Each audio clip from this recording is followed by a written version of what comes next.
तो आ गए आप लोग। अब जब आ ही गए हैं तो वीडियो को फुल वॉच करके जाइएगा, और चैनल पे नए हैं तो चैनल को लाइक एंड सब्सक्राइब जरूर करिएगा, क्योंकि इस वीडियो में बहुत मजा आने वाला है। जो हम आज की वीडियो में जो बात करेंगे वो खेसारी लाल का न्यू सॉन्ग आया है अभी, रिश्ते मूवी का है, जो लोहा गर्म, उस सॉन्ग के बारे में बात करेंगे। सॉन्ग कुल मिलाकर बहुत बढ़िया है। ऐसा ही गाना खेसारी लाल रिलीज करे तो नंबर 1 पे जाने से कोई नहीं रोक सकता है। लेकिन एक चीज और भी है कि खेसारी लाल हमेशा कोई आया तो इधर से कोई वायरल टॉपिक हुआ उस पर उठा के गाना गा दिए, यही सब खराब लगता है। इतने बड़े सुपरस्टार होने के बाद भी खेसारी लाल कुछ भी वायरल टॉपिक होता है उस पर ही गाना गा देते हैं, ये सब अच्छा नहीं है। जब गाना आए ना, जैसे पवन सिंह लाते हैं, जब भी आते हैं 1 सप्ताह बाद आते हैं, 2 सप्ताह बाद आते हैं, लेकिन आते हैं तो अपने दम पर और बढ़िया गाना लेके आते हैं।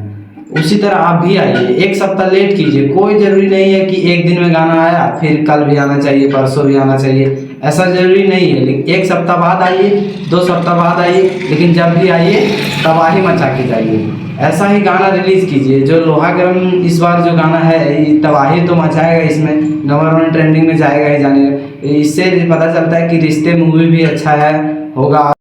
तो मेरा कहना है कि खेसारी लाल हमेशा ऐसा ही गाना रिलीज कीजिए, कोई वायरल टॉपिक हुआ तो उस पर उठा के गाना नहीं गाया कीजिए। हम लोग का भी अच्छा लगता है ऐसा ही गाना सुनने में। आप जब वायरल, जैसे पवन सिंह का ही डायलॉग वायरल हुआ था उस पर गाना गा देते हैं, ऐसा दिन आ गया है खेसारी लाल यादव का। इतने बड़े सुपरस्टार है लेकिन कुछ भी वायरल टॉपिक होता है उस पर गाना गा देते हैं। मेरा कहना है कि उस पर मत गाना गाइए, 1 सप्ताह बाद आइए, लेकिन जब भी आइए तबाही में मचा के जाइए, जैसे लोहागढ़ में भी गाना रिलीज हुआ है। तो एक और गाना शायद खेसारी लाल का आया है, मिलते हैं उस वीडियो के साथ।